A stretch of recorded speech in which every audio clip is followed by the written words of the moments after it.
Caríssimos e caríssimas, bem-vindos, bem-vindas a mais um encontro do curso de Metodologias e Técnicas de Estudo e Aprendizagem.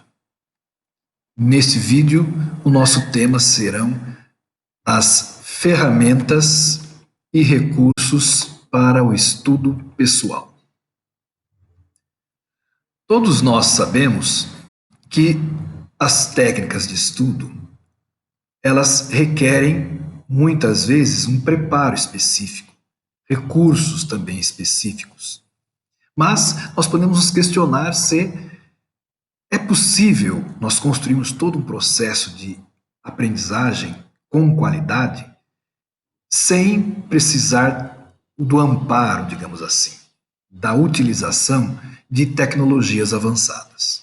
Nós sabemos que isso é possível, até mesmo porque, até algumas décadas atrás, toda a construção do nosso conhecimento era feita, claro, em laboratórios também, mas naquelas áreas mais do estudo de ciências humanas, sociais aplicadas, nós não utilizávamos muitos recursos, muitas tecnologias.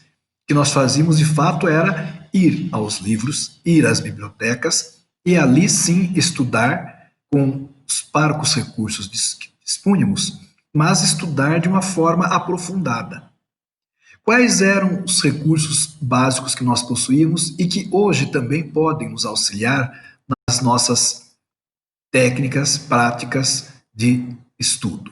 Nós vamos perceber que nós podemos estudar o básico do básico, ou melhor, utilizar o básico do básico sem muitas tecnologias. Esse básico do básico, geralmente, como nós observamos ao longo da nossa caminhada, diz respeito àquela boa e velha dupla, não é? Da caneta e, talvez melhor dizendo, lápis e papel. Então, nem sempre as pessoas têm um notebook, nem sempre as pessoas têm um tablet, nem sempre as pessoas têm recursos mais avançados para poder estudar. E às vezes não é porque não tenho recursos financeiros para a aquisição, às vezes é a questão do momento, da circunstância. Você está em um local, começa a escutar algo interessante, assistir um vídeo interessante, e você fala, puxa, como que eu vou anotar, captar agora algumas dessas ideias, registrar algumas dessas informações? Às vezes que se tem à mão, mas nem o celular está à mão, ou às vezes temos o celular, mas não temos um aplicativo adequado, então nós temos de recorrer ao papel, lápis e a caneta. Esse não é um problema. Na verdade, nós temos de perceber que muito pode ser feito com papel, caderno, bloco de anotações e uma caneta ou um lápis. Então, nós podemos falar do seguinte: existe um processo que auxilia muito na leitura, que é a construção de sinalizações. Sinalizações no texto daquelas partes mais interessantes, mais significativas, que podem também despertar questionamentos, permitir também vinculações entre uma e outra expressão, um e outro parágrafo. Então, a marcação textual é algo bastante importante. Essas marcas elas podem ser analisadas ou até mesmo destacadas, como nós falamos, em blocos, cadernos de notas, assim por diante. Também podemos utilizar os marca-textos, né? Ou circular palavras, trechos, com lápis, caneta. E essas separações, esses segmentos, esses trechos, eles podem servir posteriormente até para nós construirmos, redigirmos um resumo do texto lido. Então é importante nós termos o costume de também fazer essas anotações. De uma certa forma, ao fazer as anotações, depois ao escrever um resumo, nós também vamos memorizando, reforçando a memorização dos conteúdos que foram estudados. Outro aspecto também interessante, como nós falamos, é que essas passagens, essas anotações, elas podem ser reunidas, catalogadas em uma ficha. É o chamado processo de fichamento. Então hoje nós vamos, de certa forma, nesse vídeo, nós vamos falar brevemente dessas técnicas costumeiras, tradicionais e que podem ser de grande valia na nossa prática de ensino. O que seriam, então, essas sinalizações, como nós falamos? É que nós podemos criar, a partir da nossa própria experiência ou do nosso conhecimento, nós podemos criar sinais que nos auxiliem a estudar melhor. Ou seja, esses sinais que nós podemos criar de várias formas, eles podem indicar, por exemplo, que algo é interessante, ou então que uma determinada passagem ela nos suscitou um questionamento ou uma dúvida. Nós podemos ter também um outro trecho que nós queremos assinalar como sendo algo importante, importantíssimo, né, que merece realmente um destaque.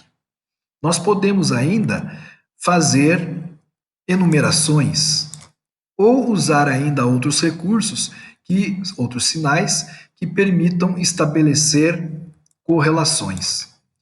Então, as sinalizações, como nós falamos, esses sinais são criados por nós, sinais que nós vamos entender. São sinais que nós criamos para nós mesmos. Então não existe uma convenção geral.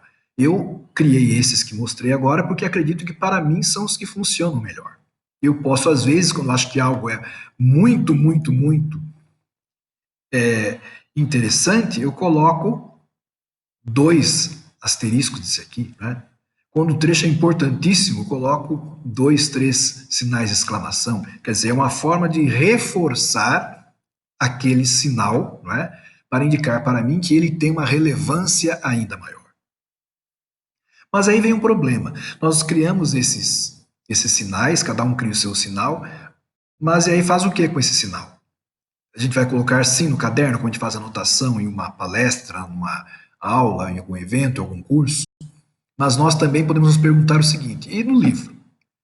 Existem pessoas que têm esse costume de fazer anotações em livro, mas existem aquelas pessoas, grupos, né? Geralmente pessoas que trabalham com livros, que são um pouco resistentes ou avessos a esse costume de se riscar, anotar em livros. Então, embora muitas pessoas, como nós falamos aqui, não recomendem, as anotações em livros próprios, né, podem sim, muitas vezes, ajudar a pessoa a aprofundar mais um determinado conteúdo estudado. Então, nós estamos vendo aqui algumas anotações à margem, né, que diz respeito a este parágrafo aqui, que também ele foi demarcado. E aqui, então, está marcado que é uma parte interessante, é bastante significativo esse trecho aqui. E o que resume esse trecho aqui destacado?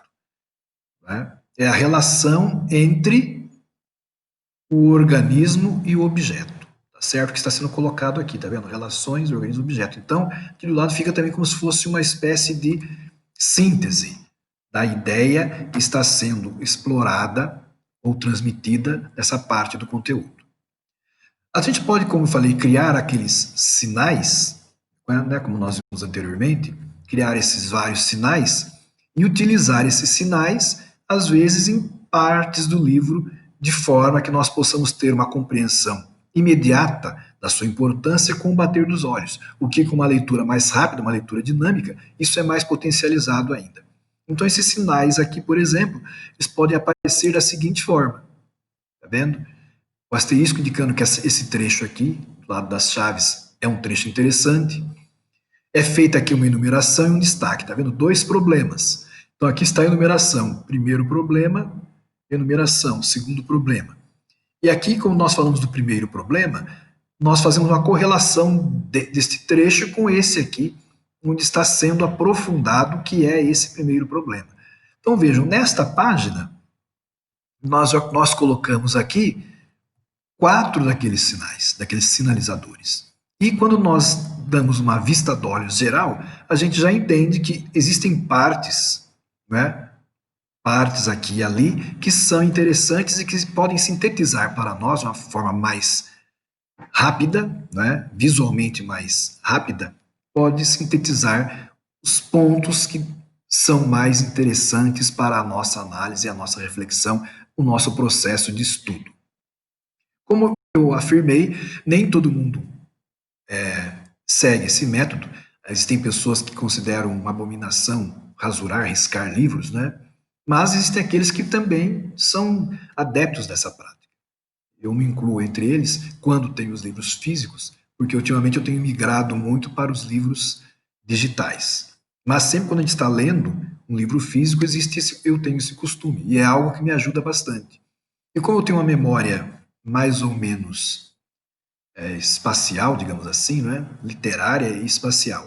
Às vezes a gente consegue até rapidamente encontrar um livro, né? Fala assim, a passagem tal. A gente consegue achar mais rapidamente essa passagem para mostrar a alguém devido a essas marcações que também criam, né? Um prime, né? Na nossa memória. A gente consegue, por um sinal, localizar mais rapidamente o trecho que nós temos interesse.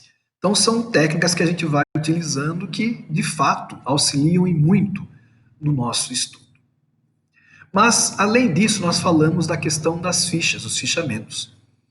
Fichamento é algo que é bastante utilizado, sobretudo por estudantes de pós-graduação. Ao fazer um levantamento bibliográfico, aquela quantidade de livros que, às vezes, nós apenas encontramos nas bibliotecas, nós não temos condições de comprar todos os livros que vamos encontrando e achando interessante, mas o fichamento ajuda a nós termos os trechos mais significativos.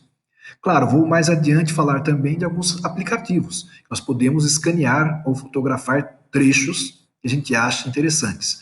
Mas a ficha, que também pode ser uma ficha virtual, ela tem a vantagem de permitir que nós anotemos também dados da própria obra para identificá-la melhor. Nós também vamos perceber que o fichamento não é único. Existem vários tipos de fichamento. E é sobre isso que nós vamos falar um pouco agora. A ficha, então, é um instrumento de trabalho. Nós falamos que ela pode ser até um instrumento imprescindível, porque elas permitem várias ações, né? Tem várias funções as fichas. Elas podem, por exemplo, identificar as obras, permitir o conhecimento do conteúdo. Ela pode nos trazer citações que serão depois referidas em uma monografia, né? Ela permite também analisar o material que nós estamos trabalhando, com o qual estamos trabalhando, e permite, dependendo dos conteúdos, elaborar críticas. Então, o fichamento ele é realmente algo bastante importante para as pessoas que queiram fazer um estudo aprofundado. Ademais, nós vamos perceber que as fichas elas têm uma estrutura básica, mínima. Não é? Essa estrutura consiste em um cabeçalho, né, onde ali teremos as informações da nossa área de estudo. Né? Então, por exemplo, aqui, qual área estamos estudando? Ocupações marginais do Noroeste Paulista. Essa é a grande área, né? Título amplo, genérico. Depois o genérico próximo, né? As características das o quê? Características das ocupações marginais do Noroeste Paulista. E o título específico do nosso estudo aqui, da nossa ficha, né? São as características econômicas. Das tantas características das ocupações marginais, nos interessa nesse fichamento aqui, nos interessam as características econômicas. E aí nós temos o número de classificação, né? Essas ocupações marginais é o número 2, as características das ocupações marginais é o item 2, e as características econômicas é o item 2. Então nós temos aqui o item 2.2.2, certo? E A é a letra indicativa da sequência, ficha A, ficha B, etc, etc. Depois ela pode duplicar, né? A, AB, AC, A, B e assim por diante. Depois temos a referência bibliográfica, quer dizer, qual é o livro que nós estaremos utilizando para fundamentar esse conteúdo aqui, acima, e o corpo ou texto. É aqui que estará a diferença, né? No corpo ou texto da ficha da ficha que nós estamos usando, esse corpo ou texto ele vai variar de acordo com o tipo de ficha que nós estejamos utilizando, ou melhor, o tipo de fichamento que nós estejamos utilizando. Qual seja, se é uma ficha bibliográfica, se é uma ficha analítica, se é uma ficha de conteúdo, e assim por diante. Então, em geral, é esse aqui o modelo da ficha, né? Então, estamos aqui com a referência do autor, e aqui embaixo o texto que, como eu disse, vai variar dependendo dos tipos de ficha. Né? Um tipo é essa aqui, de ficha é essa, é a ficha bibliográfica. Né? Ela vai trazer muitos dos dados bibliográficos, quer dizer, o dado do livro. Então vai mostrar, né, o campo que ele aborda, os problemas que tratou, as conclusões que foram alcançadas. Depois, né, contribuições, as fontes, métodos, modalidade empregada pelo autor, utilização de recursos ilustrativos, quer dizer, uma descrição do livro mesmo. Né? Então, a ficha bibliográfica, ela tem essa estrutura, como nós estamos vendo aqui, né? Sempre o cabeçalho, né, se mantém, no caso, a referência, e aqui a descrição da obra, tá vendo, do livro. Insere-se no campo da antropologia cultural, utiliza documentação indireta de fontes, emprega o método de abordagem, modalidade específica, etc, etc. Caracterização física do Planalto, analisa a organização. Tá vendo? Está fazendo uma descrição da obra. Nem está entrando muito na questão aqui do conteúdo em si, mas é uma descrição da construção, da constituição da obra. É uma descrição de como essa obra ela foi construída. Uma outra ficha é a ficha de citações. Como nós sabemos, citações são aquelas reproduções, né, transcrições literais dos escritos, né, dos trechos de uma obra que nós consideremos relevantes para o nosso estudo. O que deve ficar claro para nós é que toda citação deve vir entre aspas, né? Ela deve, após a citação, devemos indicar o número da página de onde foi extraída. Como é uma ficha de citação, a transcrição tem de ser textual. A supressão ou inserção de palavras ou parágrafos deve ser indicadas, né, por pontos entre colchetes, não é verdade? A frase deve ser complementada se necessário, por isso utilizamos os colchetes aí. E deve ser assinalado quando o pensamento transcrito é de outro autor, né? Quer dizer, um autor está citando outro autor. É o exemplo que nós temos aqui, certo? Mantém-se a estrutura da ficha, e aí vem a citação, entre aspas, com o número da página. Aqui, no caso, houve uma supressão, né? Então nós temos os pontos aqui, entre colchetes, né?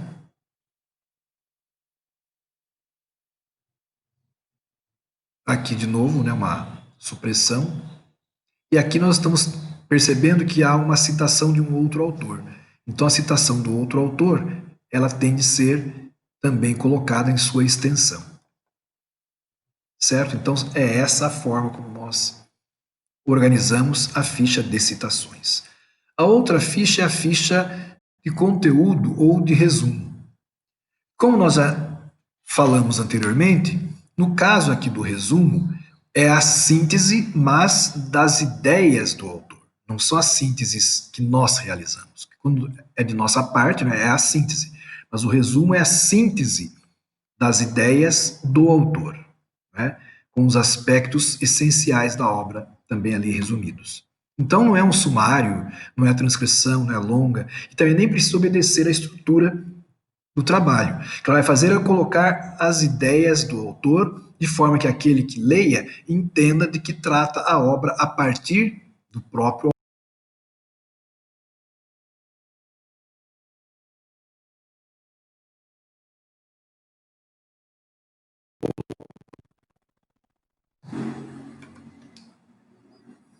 Então este aqui é o modelo da ficha de conteúdo ou resumo. Como estão percebendo, fala, né, que o autor foi descrevendo do livro, vai sendo indicado aqui nessa ficha. Uma outra ficha é a ficha de esboço. Ela, nós vamos perceber, tem uma semelhança com a ficha resumo ou conteúdo. Né? Ela vai se referir também às ideias do autor, né? Porém de uma forma mais detalhada. E ela vai também requisitar a indicação das páginas. Como nós estamos percebendo aqui, né? Na página 93, vem aqui o resumo dessa página, né, do que o autor está falando. Página 95, aqui o resumo, que também consta nessas páginas 95 a 96, e assim por diante. Então, é o resumo das principais ideias que são ali veiculadas. Por fim, nós teríamos a ficha de comentário ou analítica. Essa ficha de comentário ou analítica, ela é bastante complexa, né? Ela vai fazer diversos comentários, quais sejam eles, sobre a forma, análise crítica do conteúdo, vai tentar trazer uma interpretação do texto, fazer uma comparação da obra com outros trabalhos do mesmo tema, até mesmo vai buscar explicitar a importância da obra, né? Vai cotejá-la com outros autores, assim por diante. Então, essa obra de comentário ou analítica, ela é bastante aprofundada e exige um conhecimento também bastante rico daquele que a elabora. Como nós estamos percebendo aqui, vai falar que se caracteriza por uma coerência entre a parte descritiva e analítica, consulta bibliográfica, pesquisa de campo, os dados obtidos, tá vendo? Os dados foram por levantamento próprio, e aí estão a originalidade, análise profunda. Especial destaque a fidelidade das denominações próprias, principal mérito é ter dado uma visão global do comportamento do garimpeiro. Então nós percebemos aí que a pessoa, ao elaborar a ficha, no caso analítica ou de comentário, ela realmente tem de se mostrar como quase como uma especialista a respeito do assunto e da obra. Então isso é bastante interessante porque nós vamos perceber que essa ficha, ao ser acessada posteriormente, ela nos permitirá ter uma visão bastante boa, completa, do que é a obra, como ela foi construída e onde ela se localiza dentro da nossa área temática de estudos. Nós então vamos perceber que esses recursos, eles são bastante simples de serem utilizados. Como nós falamos, fichamento, bloco de anotações, as próprias anotações sinalizadas, né, nos nossos materiais de estudo, tudo isso permite que nós tenhamos um conhecimento, um aprendizado também rico. Mas, no mundo de tecnologia, nós podemos também buscar outros recursos. Recursos esses que sejam utilizados a partir de tecnologias. Nós vamos aqui rapidamente, então, falar de alguns recursos tecnológicos e de gamificação. Quer dizer, são recursos que vão auxiliar, serão ferramentas a auxiliar o processo de construção e aquisição do conhecimento. E auxiliarão também a própria memorização, né? Desenvolvimento do raciocínio lógico mais rápido, né? Mais agudo, contundente, na percepção e aquisição das informações necessárias. Muitos desses recursos tecnológicos estão disponíveis para nós, né, nos nossos equipamentos celulares. Outros nós podemos também colocar notebooks, tablets, assim por diante. Nós vamos então verificar que esses recursos podem auxiliar, como nós falamos, tanto em tomada de notas, além do caderno, né, tomar notas em aplicativos, memorização e o aprendizado de forma lúdica. O que esses recursos permitem? No caso daqueles para tomada de notas, eles permitem tirar cópias de documentos e armazená-los em formatos, né? Alguns permitem até que nós construamos como se fossem livros em PDF. A gente seleciona várias passagens e depois eles podem montar tudo como se fosse um livro. A gente pode até colocar um título lá, né? Anotações da aula X, anotações do curso Y. Então isso é bastante interessante. Então eles podem tirar, alguns permitem tirar prints de quadros, telas, né? E armazenar como fotos ou PDF. Eu refiro aqui um aplicativo que eu acho interessante, que é esse Office Lens, né? Ele é interessante por quê? Porque muitas vezes a gente está em um ambiente, uma palestra, e estamos meio na lateral da palestra. A gente não consegue visualizar direito a tela onde está sendo projetado talvez algum conteúdo ou quadro, né? Ou se for um papelógrafo, o que quer que seja. A gente não consegue. Mas nós temos interesse em registrar algumas dessas informações. Nós então vamos, por exemplo, fotografar aquele quadro, mesmo lateralmente. E esse recurso, esse aplicativo, o Office Lens, ele permite depois endireitar as fotos tiradas lateralmente. Então, isso é interessante, não é? Então, nós vamos, por exemplo, ver aqui dois momentos, tá vendo? Nesse primeiro momento aqui, uma foto lateral. Eu tirei uma foto do lado aqui de um quadro mural, né, de avisos, e depois, quando eu acerto os cantos aqui, confirmo que é essa aqui a dimensão que eu quero visualizar, vocês percebam que ele coloca aqui mais ou menos de frente para mim. É porque tirei a foto bem na lateral, né? Se eu tirasse a foto um pouco mais para a frente, ele consegue, esse aplicativo, às vezes, colocar diretamente para mim as imagens, tá certo? Eu tirei de longe também, né, mas só para vocês perceberem que dá para ler, né? Aqui, se a gente aumentar, claro, né? Atenção, professores, né? Eu ajudo na lata. Então a gente consegue ler, sendo que aqui a gente não teria essa visão. Percebendo? Não dá para saber o que está escrito aqui. E aqui a gente já consegue ver. E lógico que, como eu falei, se eu estivesse um pouco mais para o lado direito aqui, essa imagem ficaria praticamente frontal. Então esse é um aplicativo bastante interessante para nós utilizarmos em anotações, como eu falei, de palestras, cursos e outros eventos.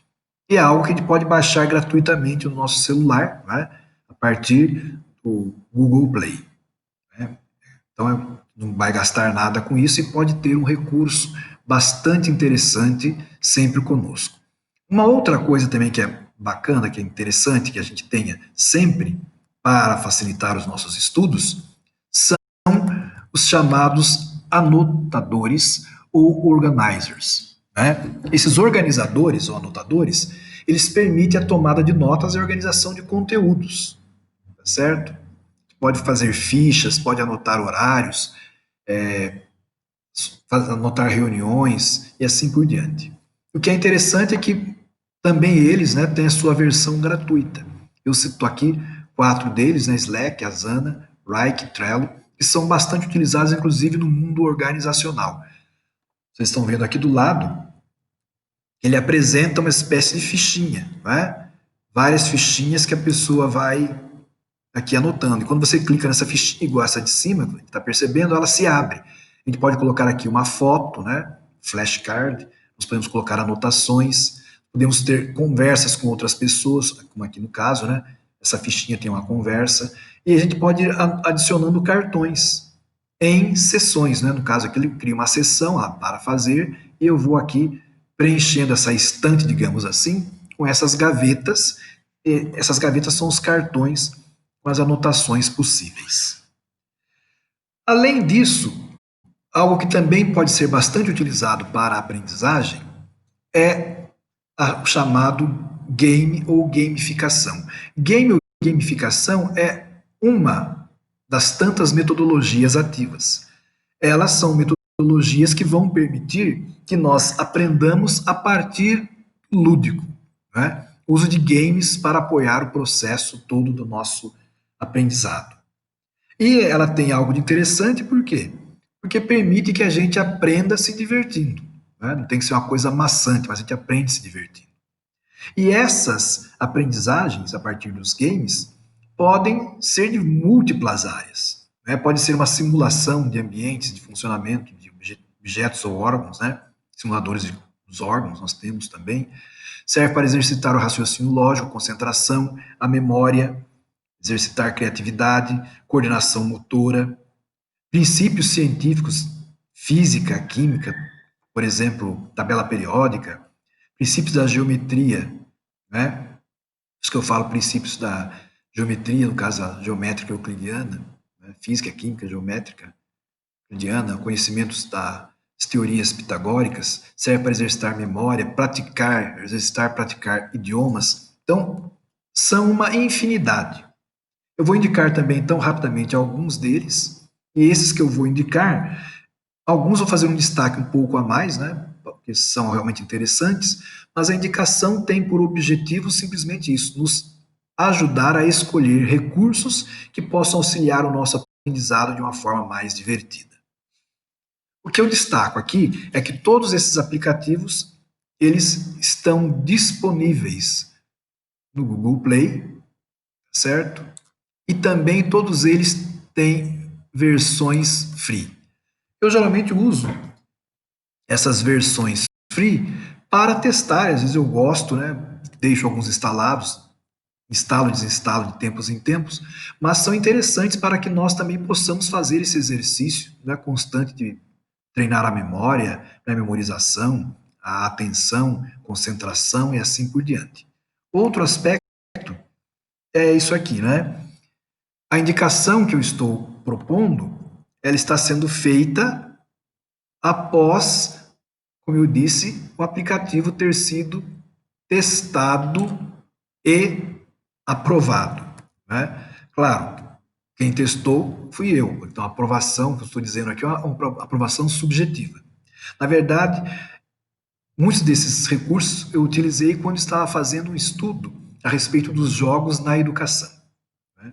Eu sempre fui um entusiasta dessa questão da tecnologia na educação e, sobretudo, dos jogos na educação. Existem N jogos que a gente pode utilizar, como nós vamos ver aqui. Alguns foram pensados, sim, para a educação, mas a grande maioria não. Eles não tiveram como propósito servir para a educação.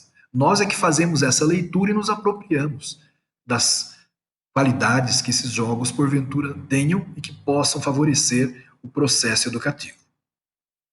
A lista, então, que nós vamos apresentar está em ordem alfabética. Eu poderia separar por competências ou qualidades que são discutidas, né, treinadas, mas eu preferi colocar por ordem alfabética, até porque facilitaria para nós a montagem mais imediata aqui desses recursos que nós estamos falando, né, dos slides para apresentação. Então, rapidamente passando por esses indicação desses jogos, vocês vão perceber, né? Aqui tem o nome de alguns, Alchemy Fusion.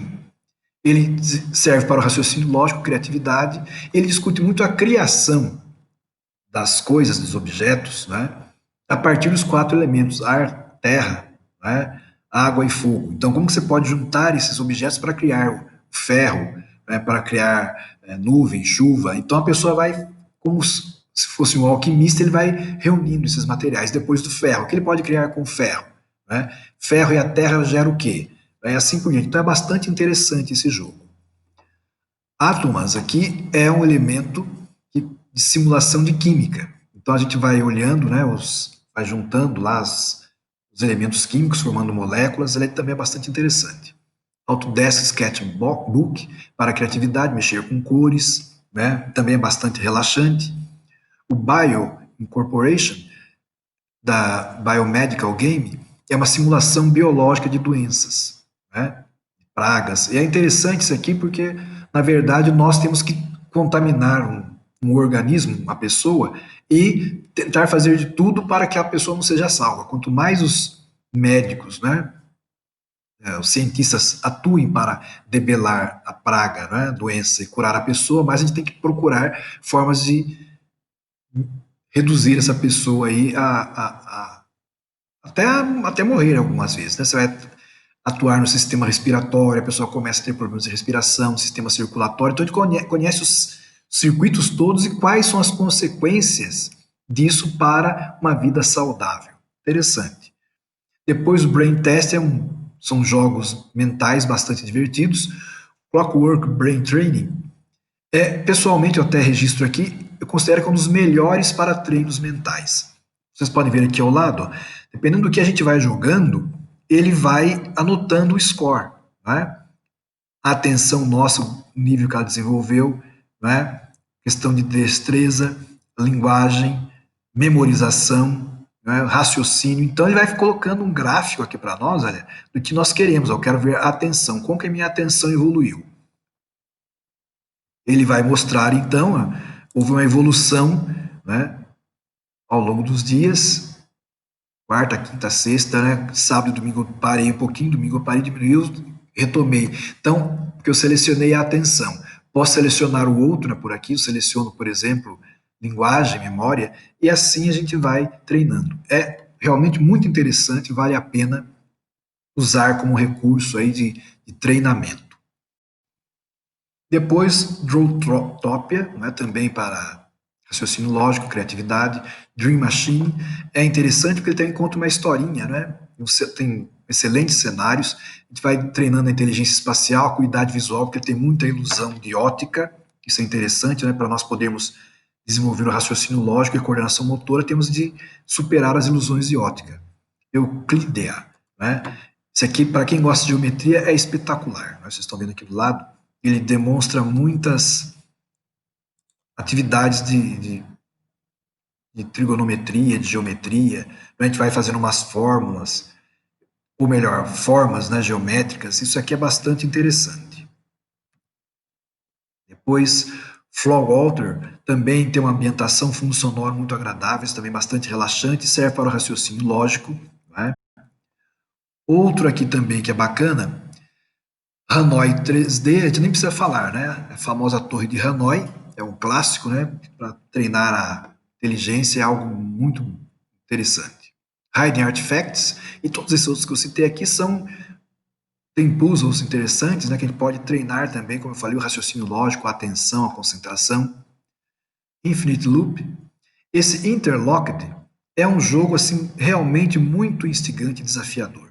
São peças que estão presas e nós temos de ir mexendo, né, essas peças, tentando desarticulá-las, separar as peças. Então é muito interessante que a gente já viu isso, né? Às vezes a gente encontra por aí aqueles arames, né? Pregos que estão emaranhados, a gente tem que soltar. Esse aí não é feito com prego, mas são caixas de madeira que estão lá, todas elas envolvidas umas com as outras, a gente tem que dar um jeito de tirar daqui. É realmente um jogo muito interessante, muito instigante esse aí, certo? Laserbox, Lilo Alchemy, também é semelhante ao que nós falamos antes, né, de questões físicas e químicas. Mekorama, este raciocínio lógico, é interessante que tem um bonequinho aqui e a gente às vezes até se identifica com a saga dele, sabe? A gente sofre junto com ele para poder passar por todos os desafios, que tem muito de leis físicas, né? A questão da gravidade, essa questão toda do raciocínio lógico, como escapar de um lugarzinho aqui, conseguir chegar até a saída do outro lado, é realmente muito interessante. Mestre da Lógica, Rise, é aplicativo de idiomas, também divertido. Outros aqui que também são bacanas, Mirror Illusion, também raciocínio lógico, concentração, criatividade. Monzo, para quem gosta de modelismo, esse Monzo ele é interessante porque quando nós vamos usar o aplicativo, por exemplo, tem lá 4, 5 objetos para nós montarmos que são gratuitos, depois os outros nós podemos ir comprando.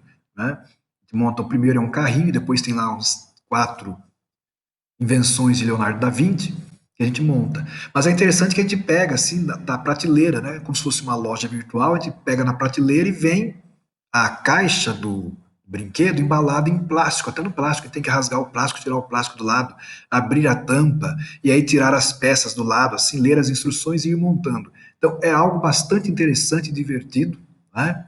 E a gente vai treinando a coordenação motora, como eu falei, né? A concentração. Isso é algo bastante interessante. Nós temos aqui também o Nonogramas Katana. Esse aqui é um jogo assim excelente para o raciocínio lógico, a concentração. Como todos conhecem, né, a palavra cruzada japonesa, ou Pik-a-Pix, aqui do lado nós temos números que indicam a quantidade de pontos coloridos que nós temos de preencher por linhas. Né? Aqui do lado, então, nós falamos, tem tantas linhas, tem 3, 4, 5, X, né? Nós vamos vendo aqui os pontinhos pretos. Nós temos de usar a lógica combinando. Onde tem ponto branco com ponto branco, né? Aqui é branco, então a gente não pode colocar aqui. Então a gente vai juntando e vai formando imagens assim espetaculares, né? Muito complexas. A gente consegue passar muito tempo, né? Jogando. E isso é assim realmente algo que causa, a gente sente, né? Uma destreza mental cada vez maior e também concentração quando a gente consegue passar por essas fases, né? Parece um quadro, né? Interessante mesmo. Então, eu até falo, se o que você está querendo é desafio, pegue o Nonogramas Katana. Né? Unthought Drawing, também é para o raciocínio lógico. Depois temos o Paper Folding Origami. Esse aqui é interessante, é um origami mesmo, que vai dobrando as folhas, né? Vai dobrando a folhinha assim, e ele vai montando os bichinhos. E aí é bom para a questão da concentração e a coordenação motora. Falei bichinho, mas não são só bichinhos, não, né? A gente monta muita coisa. Começa desde o mais simples, até montar um avião, né? Você faz lá uma, duas, né? 3, 4, 5, 6, 8 dobras no máximo, você amontou um aviãozinho, até um você tem que fazer centenas de dobras. Bichinho lá que mexe a asa, balança a cabeça, balança o rabo, olha, realmente é muito interessante. Pushing machine é ficar empurrando caixas, né? Mais a questão do raciocínio lógico, criatividade, concentração. Pitagória é semelhante, né, ao que nós vimos antes lá, né? Euclideia. São semelhantes, só que tem desafios diferentes, né? Eles são semelhantes quanto à composição, né? Mas eles são diferentes quanto ao seu desenvolvimento. Quell Reflect, também interessante, né? Reflexão de luz em cima de umas esferas. E Shadowmatic.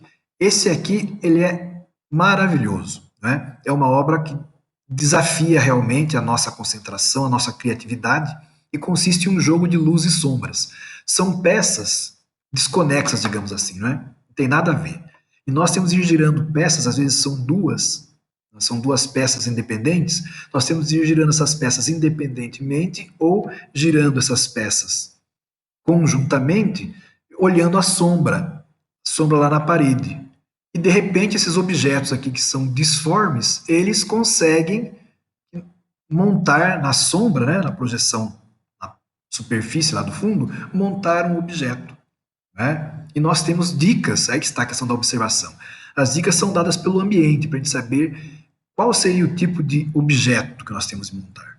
É um quarto de criança, então seria um carrinho de bebê, uma bonequinha, uma bola, né? Às vezes a gente olha, parece que é uma oficina, então é para montar ferramenta. Realmente é um jogo assim que ele desafia bastante, não é? Apesar dos ambientes, né, serem lindos, os objetos também muito detalhados, é um jogo excelente, vale a pena nós nos divertirmos com ele. Depois alguns outros aqui, mais da parte de astronomia, né? Simetria não, é uma questão de coordenação motora, concentração, é repetir em um lado de uma superfície, vamos supor uma folha, e um lado da folha tem um objeto, né? Uma forma geométrica desenhada. Nós temos que tentar reproduzir do outro lado, né? Então a questão da memória também, isso é muito interessante, né? Para fazer a correlação. O Solar System Scope é uma forma de viajar pelo espaço sem sair de casa, né? Para quem tem aparelhos, você vira às vezes o celular para o céu, a gente consegue, ele permite que nós identifiquemos no espaço solar digamos assim, os corpos celestes, né, as constelações, é muito interessante. Ele permite depois que a gente vá até, vamos supor, o Sol, veja as características do Sol, né, características físicas do Sol, as distâncias entre as estrelas. Então, realmente é uma forma de viajar sem sair de casa, viajar pelo espaço, né, sem sair de casa. Solar Walk 2 é semelhante, né, astronomia e exploração espacial, e aquele que eu disse, a tabela periódica, tem um jogo aí para aprender, né, a tabela periódica a partir da interação com a natureza. Você pega um objeto da natureza e ali você vai ter que identificar quais são os elementos que compõem aquele objeto, né? As moléculas daquele objeto. Então a pessoa, à medida que vai identificando, eles vão aparecendo na tabela periódica. Então é também muito interessante, né, a gente verificar como que a tabela periódica ela está espelhada, né, como ela é encontrada nas plantas, nos animais, nos minerais, né, nos no nosso corpo também, né? Isso é muito interessante, uma riqueza de conhecimento e assim de forma lúdica, como nós falamos. E o último que eu coloco aqui é esse Transmission Science Museum. Ele é um raciocínio lógico e fala da criatividade, né? E nós vamos tentando fazer ligações para acionar torres de transmissão, né?